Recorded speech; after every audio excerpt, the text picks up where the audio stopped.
Thanks to the release of Cyberpunk 2077, the genre of, we've been talking about it for most of the episode, the genre of Cyberpunk is hotter than ever. But if you want to insert magic into that kind of setting, we know from the success of Shadowrun that this melding works. But Oz knows that there are other options other than Shadowrun that can help you achieve that goal. So Oz, why don't you tell us about one of them? All right, thanks, Bobby. So, like you said, with the release of Cyberpunk 2077, I figured now is an excellent time to dive into a totally different Cyberpunk tabletop RPG in order to expand our horizons with different possibilities. So the game I want to highlight this week is called Balikbayan, Returning Home. Balikbayan is a cyberpunk tabletop RPG where you play elementals from Filipino folklore who have broken out from the corp that had enslaved them in order to harness their magical powers for profit.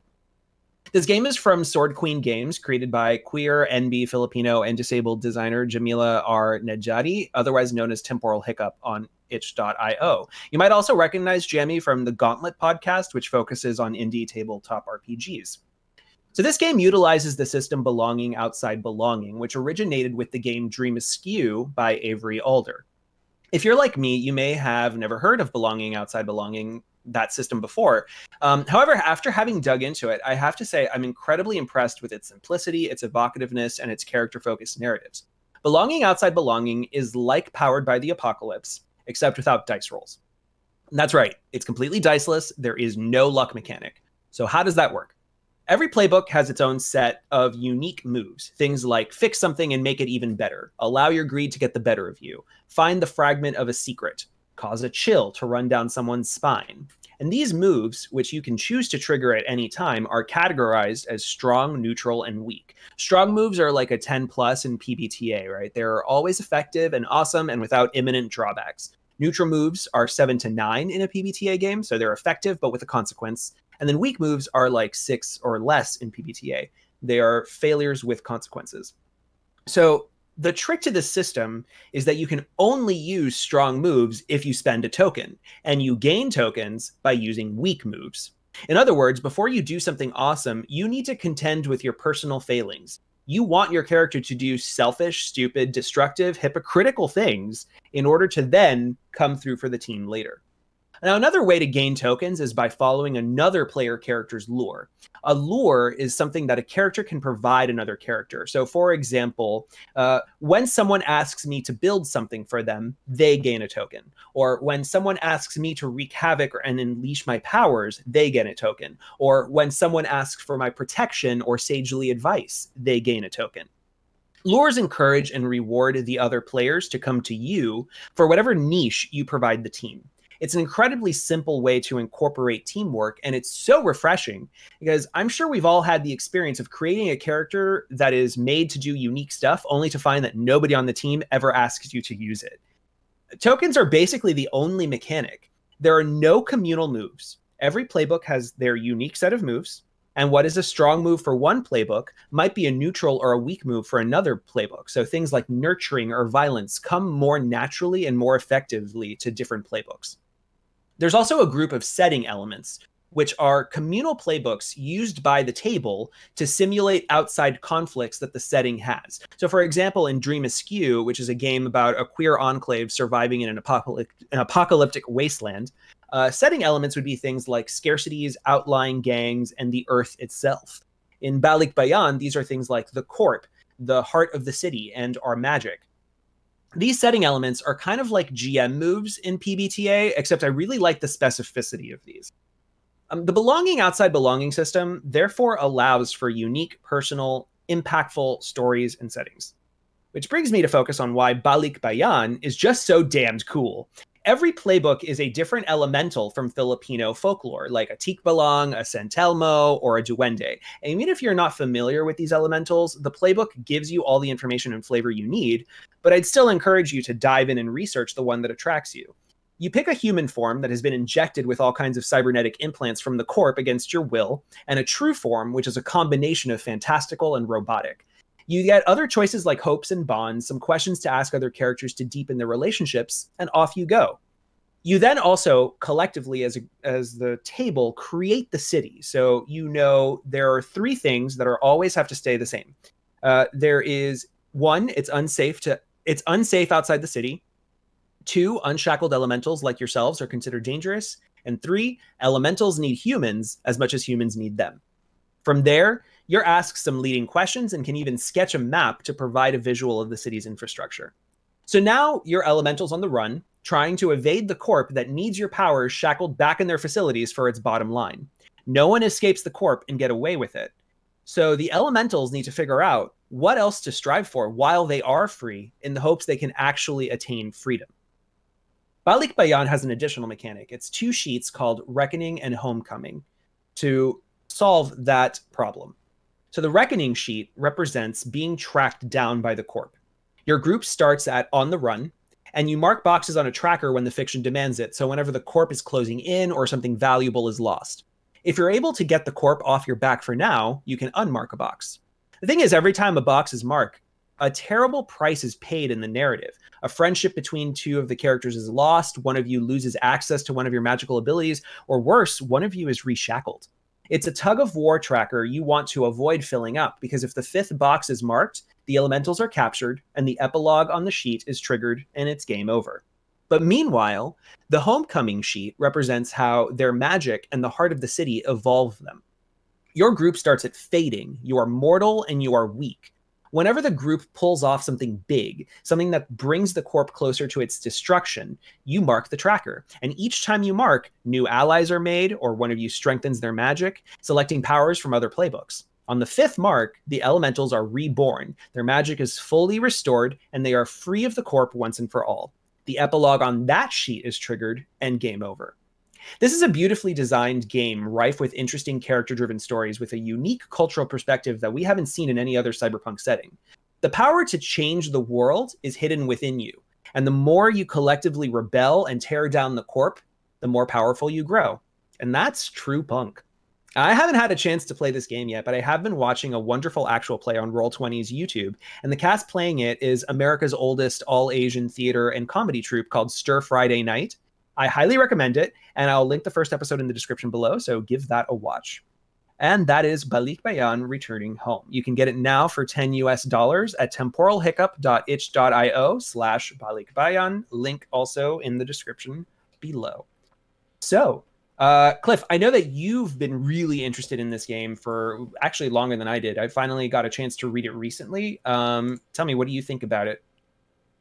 It's really exciting, insightful. Ties in with one of Avery Alder's designs as well, which I hadn't actually realized that part. So it's neat to know and see her influence as well on the indie tabletop world. But yeah, Sword Queen Games is really exciting, and I guess back when we were doing the sort of like Twitch to YouTube transition, I had been kind of planning on doing an actual play of it, and that didn't happen because things were sort of in flux, and 2020 then showed up. So I hope we can get a chance to hit the table with it, because I think it's really neat how they do the diceless mechanics, and just the way the overall design just fits the tone and aesthetic, and it's just such a nice, lovely game design. I've been looking forward to trying it out for some time. Yeah, and it's important to note also, this game gives the opportunity to play this GM-less. So you collectively as a group decide, yep. Yeah, you guys decide how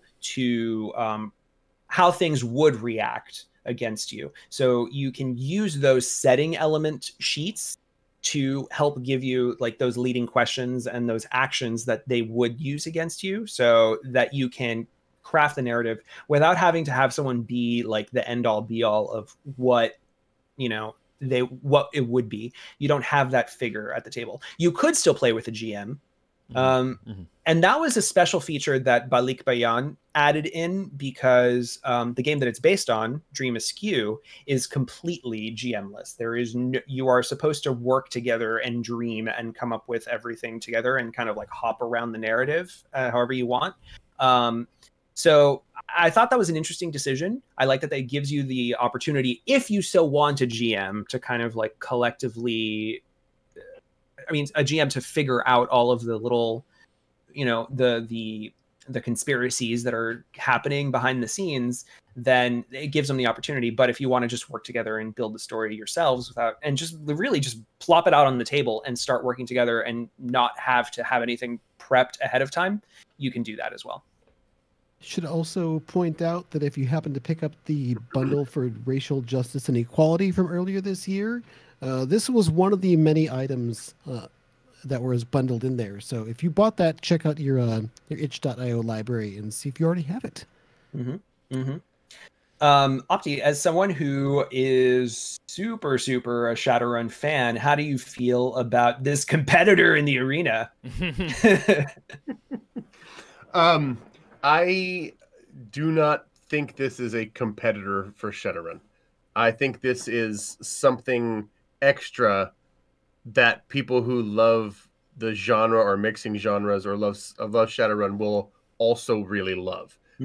I don't see anybody ditching Shadowrun to play this. Neither do I see anybody ditching this because they just need Shadowrun. They are incredibly complementary, I think, and also good on them for just doubling down on saying this is our genre, right? Which is basically like Southeast Asia, and we're just gonna go with that because why not? Because how many times are we gonna have to deal with Thor and Zeus, right? Like in their pantheons, there's plenty of other things to draw from, and I really like when somebody just does something outside the norm and doesn't apologize for it. So I'm excited. Yeah. The game you mentioned earlier too, Dream Askew. What is it? Dream. There's another one, right? Dream Apart. Dream Apart, Dream Askew. I don't know if this is the same game, but I keep hearing those over and over again. So I've been excited to check out both of the. Are those two different games? They're part of the same book, but yeah. So one is about the queer enclave post-apocalyptic, and then the other is about I don't know how to pronounce. It's S.H. Stettel. It's a small Jewish town or village in Eastern Europe.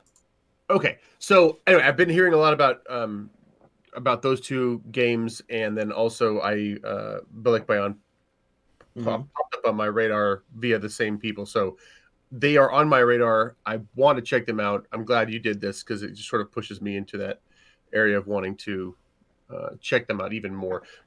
I mean, yes, those are neat settings, but I've been hearing really neat things about the mechanics as well, and I really want to support the indie creators. So I obviously have a stake in the mix-up of cyberpunk and fantasy also. So I hope that more people getting eyes on and that becoming normalized is going to be good for everybody. Yeah, and these mechanics are just like when I really read through these mechanics, I was like, wow, this is just what a great way to simplify Powered by the Apocalypse even more so, right? Like just tear out all of this extra confusing bit and make it just, this is your playbook, these are your moves, pick them, go. Yeah. But you need to have this little economy of tokens in order to actually succeed at stuff. Powered by the Apocalypse has really made an impact on indie game creation. I don't know exactly why, but it's well, I guess there's also partly because they have such an open gaming license. Anybody can make Powered by the Apocalypse games, and they don't have to worry about a license agreement or sending money to anybody. They just have to follow a few rules, and they can make a game based on it. And I love that, and I wish all game companies did that. Yeah. I feel like every game company should do that. And I think it's also because Powered by the Apocalypse, the system itself is so modular, because all you need the 2d6 plus stat if you want to do stats, and then the various levels of success based on what you roll. And and then you have all of these different moves that trigger outcomes, right? So it gives people immediate flavor, immediate consequences. You don't have to think about it too much. You just have to interpret, right? And a lot of games sometimes don't give you the tools the interpretation tools of what a die roll means for an action. Right. So on one hand, you've got lots of crunchy crunch games, and I'm putting D&D over there, although we know D&D is not the crunchiest game that we can think of. But like you have all these crunchy games, and then over here you have very, very narrative games. As this sort of pendulum is swinging, I'm wondering what comes next, because Power of the Apocalypse and also Forge in the Dark. Yes, thank you. Forge in the Dark. Those games seem to be of a kind with one another. Not necessarily the same mechanics, but they are of a kind in...